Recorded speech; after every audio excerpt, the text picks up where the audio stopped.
Morning guys. This morning we're going to do a little bit of maintenance and cleaning on the Drive for America, and I'll just take you through what I do as like a maintenance schedule type of thing. I've had a lot of wet weather here in Brisbane lately, so we'll be lubing the cables and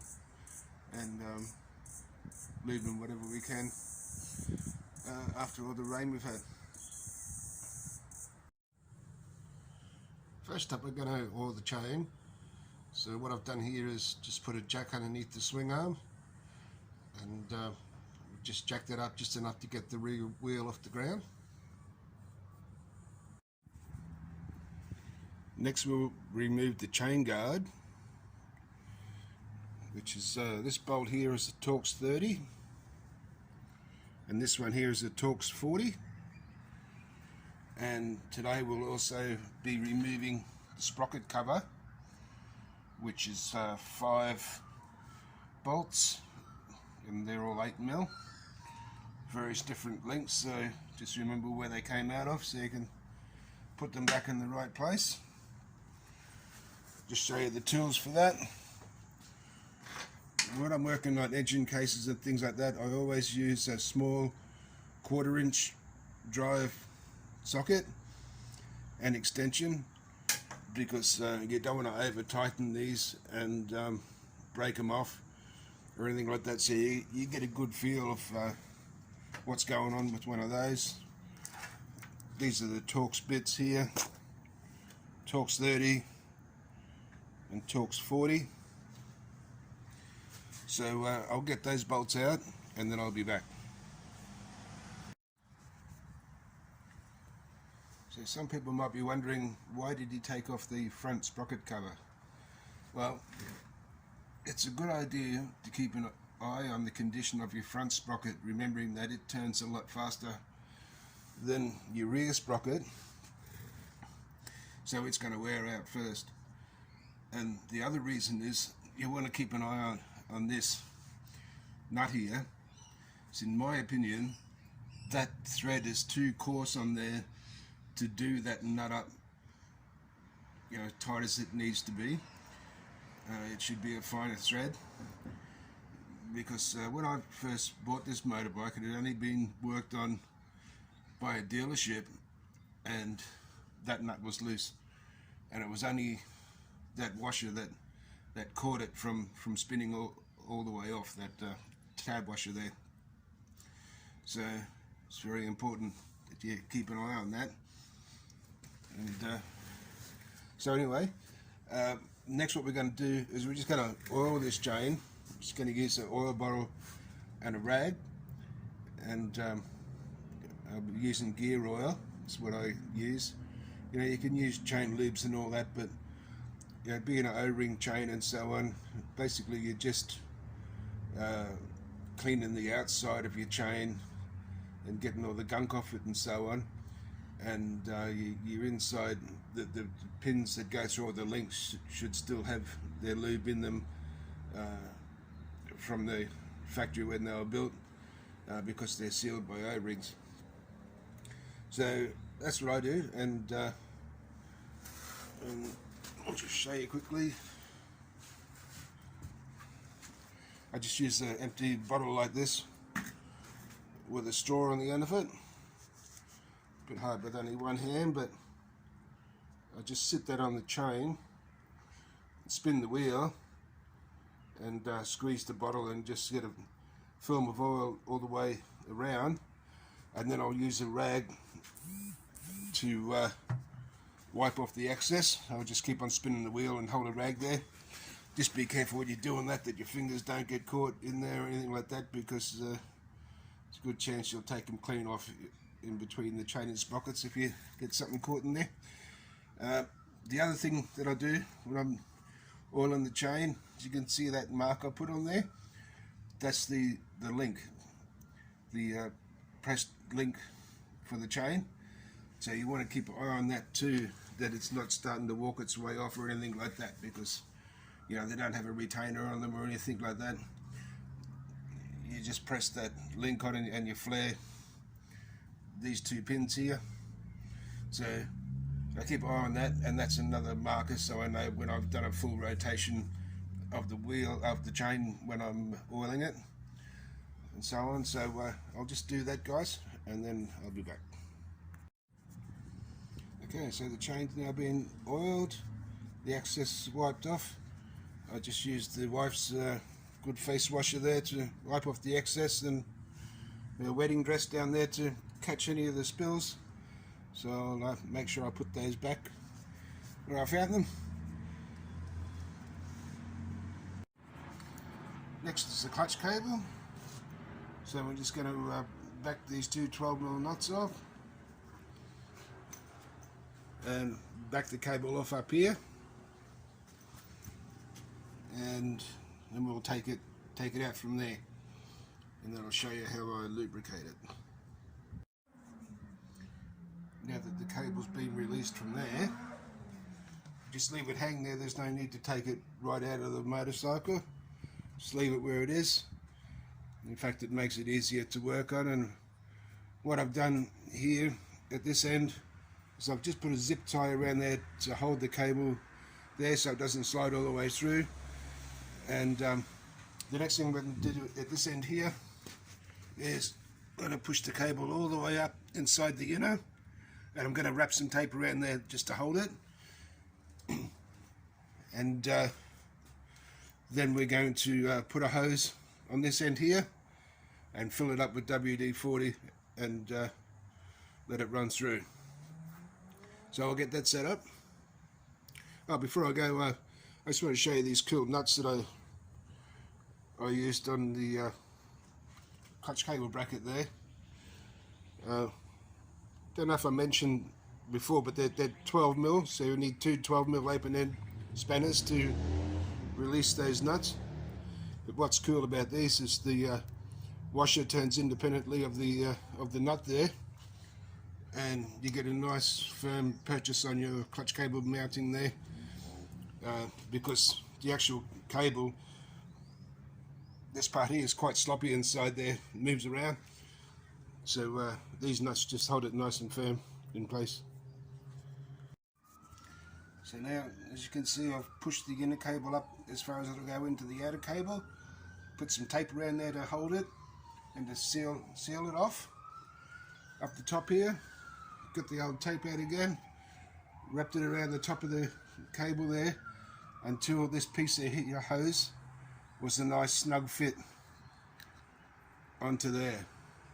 So I'll push that on, and then what we're going to do next is get WD-40, and we're going to fill up this hose here with WD-40, and we're going to let that soak for a while. We'll take the tape off the bottom there after a while, and then fill the hose back up again. And then what we'll do is we'll just keep on working this inner cable through the outer cable and just draw out any muck or whatever that's in there. You know, water's a killer for your cables. When this is buttoned up, it runs down like that, so water's going to sit there if any water gets in there, and that can leave you stranded. You know, your cable's going to fray and break right there. And rule of thumb is they normally break at the when you're miles away from any help or any parts stores or whatever. So I'll get that done, and then I'll be back, guys. But while that cable's filling up with WD-40 and soaking it, just gone along and sprayed a little bit of kerosene over the engine and so on, and just leave that to soak while I wait for the cable. As I said, it's been doing a fair bit of riding in the rain and so on, so kerosene's quite safe to use. It'll leave a light film of oil on there. Another thing too that you can do is get your WD-40 and spray quite a bit up in here, because if anyone's used the oil or anything up in there, thinking they're doing the right thing by the end of their cable, that oil can affect your switch there for when you pull your clutch in to start your bike. And I have come across that once on a bike that someone had put oil or something on the end of their cable there and shoved it up in there, and the bike wouldn't start. Would let them down on the side of the road somewhere, and that's all it was. So yeah, put your WD-40 straw up in there where your clutch cable goes in, give it a good spray. The good thing about WD-40 is that it does dry, so it's a cleaner and it dries, so it's not going to stay wet up in there. I try not to use any oil in my linkages and things like that because it attracts dirt and so on, and that's not what you want in there or in your cables. So what I have done in the past, once I've used WD-40 as a cleaner in the cables, is I've just put a really light oil down in there, but I won't be doing that anymore. Actually, I think the best thing to do is keep it clean and dry, and then it doesn't attract any dirt and so on. And the only thing you've got to worry about is water in your cables. So if you just keep on cleaning it, WD-40 once every so often, I think that's best. But having said that about the oil, yes, I know we used oil on the chain, but I did give it a good wipe down to wipe all the excess off once I was done. So we're not going to get much spatter on the wheel, and we're not going to attract much dirt or anything like that. I've been doing that for quite a while, and as you can see, my sprocket still stays clean and so on. So that's about the only place that I use oil, is on the chain and obviously in the engine. So I think this cable's just about ready now, so we'll move on with the next process. Okay, our clutch cable's just about done. Just been continuing to fill up this hose and then work it through like this. Work the inner cable, let it run out down through there. We'll just have a look what's come out of it. That's what's come out of the inner cable, and I clean my cables quite regularly, so quite a bit of muck goes in there. In the meantime, I've just wiped all the excess kerosene off with another one of the wife's good face washes. Just remind me to put that back with her stuff when I'm done. And I'll just show you the workshop stand for people that haven't seen it yet. I just knocked it up from a piece of galvanized channel. Still got some here. Just a piece of that. Some RHS across there. I put the supports right where the wheels go, so that's where the weight's going to be on it. And then the guys at work gave me these couple of little bits of beam to go under there. So when I actually wheel the bike up, I don't have these under here at that stage. I just wheel it up onto these little short legs first, and then I get my floor jack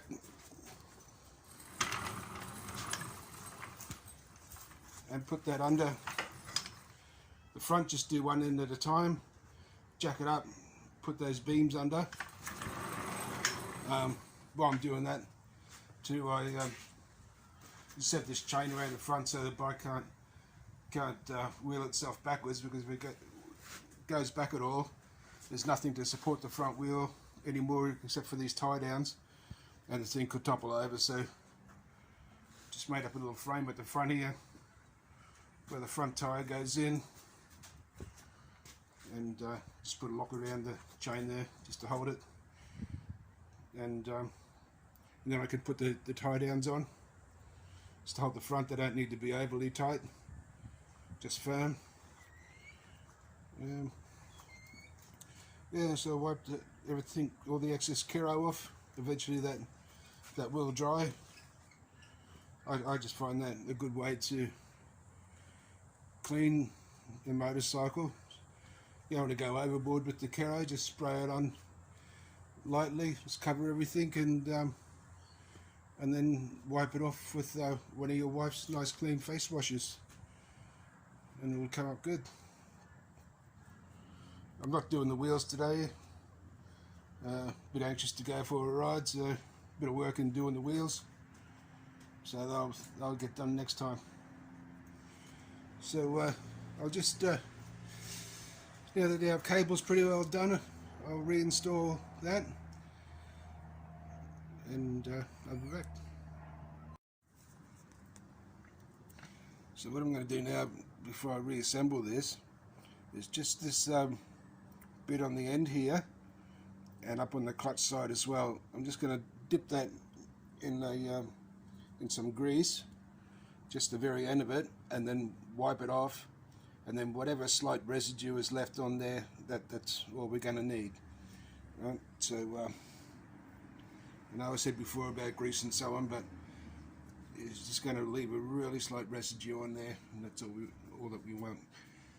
So I'll go ahead and do that, and then we'll adjust the clutch.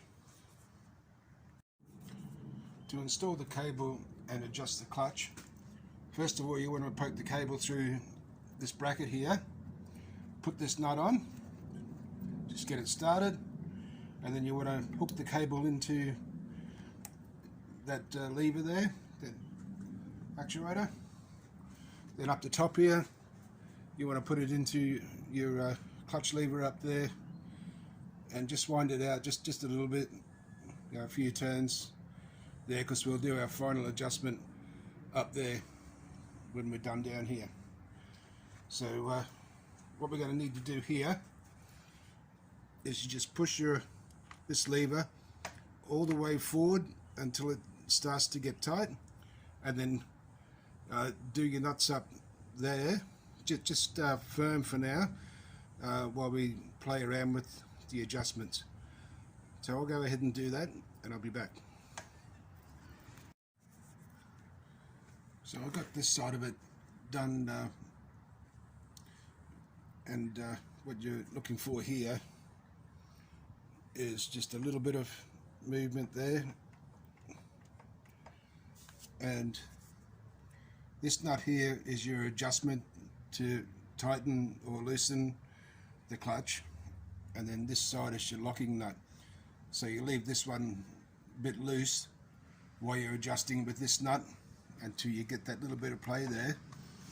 And what you want to do is look up here in your clutch lever, and as you move that, you're looking for this gap in here to be about 3 millimeters or so. So that's pretty close there. Could probably go a little bit tighter, but that's pretty good. So to nip these up, you're going to need two 12mm spanners. So remembering this one is your adjustment, so you hold this one in place and then you lock it up with this one. So this one turns, and this one you hold it, maintain it in the same position as you're nipping it up, and then your adjustment won't move then. So that's all pretty good. The reason why I said to leave this out a little bit is that you might find if you're riding a long distance or whatever, and your oil and clutch and whatnot gets really hot, you've always got this little bit of adjustment here to play around with. And you know, as stupid as it may sound, that does happen, you know, occasionally, and you'll feel it in your lever when you won't have that that correct gap of free play anymore. If there's no free play there, that means that you're just going to need to back off your adjustment a little bit here until you feel free play in your clutch lever. You must always have that free play, so knowing that your clutch is fully engaged, because if you don't and your engine heats, oil heats right up, remembering your clutch disc running your engine oil, and you don't have that free play there, you don't know that your clutch is tightening up, and then it will start to slip and so on, and you can cook your clutch And you know, not only would you be up for another clutch, but remembering all those clutch fibers and stuff that you're burning off the clutch, they're running through your crankshaft bearings and your cylinder walls and everything as well, because your gearbox and clutch shares the same oil as your engine. So anyway, the next step, what we're going to do here now is, now that my tyres are cold, I haven't been anywhere on the bike today, I'm going to check the tyre pressures, and so that's next on the list. I do have a video up of checking your tyre pressures, and it's quite important that you keep on top of that. And like I stated in the other videos, I use the same tyre pressure gauge the whole time, so I know that is the pressure that I'm running. Like, you can go to a servo and that you don't know how dodgy their gauge is and so on, and you know, it might be reading 40 psi or whatever, but it could be 45 or it could be 30 or whatever. You just don't know, because those garage compressor things, they get knocked around a lot by people and so on. So I always use my own gauge at home when my tyres are cold before I go anywhere.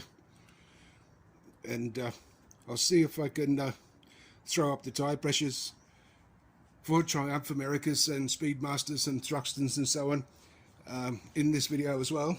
And you can see there's a huge variation between whether you run the old spoke rims, you know, pre 2007 Americas, or whether you run these mag wheels or whatever, or what tyre size you got, so on and so on. There is a huge difference in the recommended tyre pressures from Triumph. So I'll see if I can dig that footage out and I'll add it in as well. And at the end, I'll throw in a bit of Nitro Harley footage for the guys that into drag racing or whatever, just at the end there. If we look in the Haynes manual for tyre pressures, what it states there is, like, you get your carbureted models, EFI models, and if we look at, say, the top one, for instance, a Bonneville, and it states 33 in the front, 38 in the rear. And if you go down to a Thruxton, just below it, 33 in the front and 33 in the rear. So, like, it varies a lot as to which model that you've got. I'll just leave this play a little bit so anyone can look through there and find their model bike and see what's recommended for the tyre pressure. But like I said earlier, it's fairly critical. Mine is an America 2007.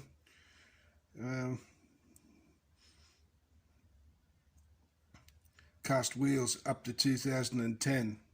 Says 36 psi in the front and 42 in the rear. But I actually run 33 in the front and 38 in the rear, which is comfortable for me.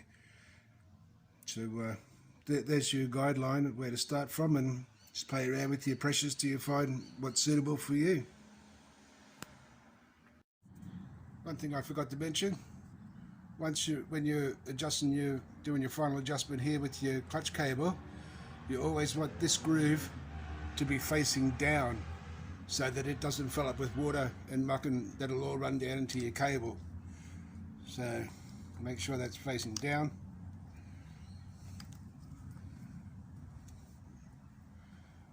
Like so, and then just do up your lock nut there.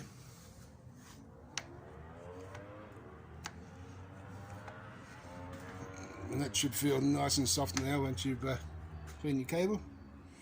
Mine's a little bit hard because I've got a Barnett clutch that I put in there with heavy duty springs and so on, so it's a little bit stiffer than the standard one was. But it's never going to slip on you, put it that way. Like, this bike goes pretty hard, and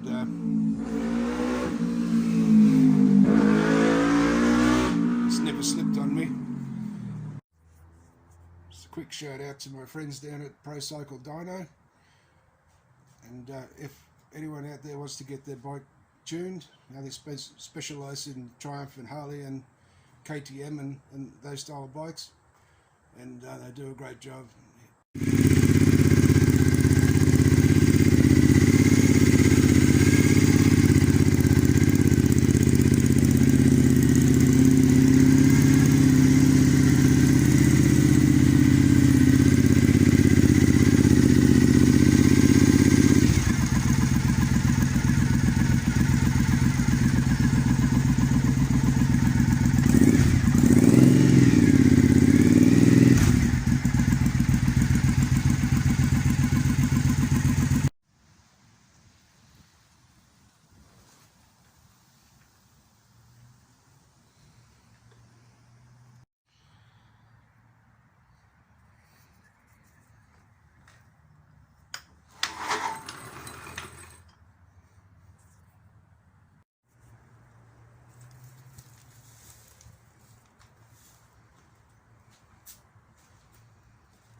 So what a day it's been today.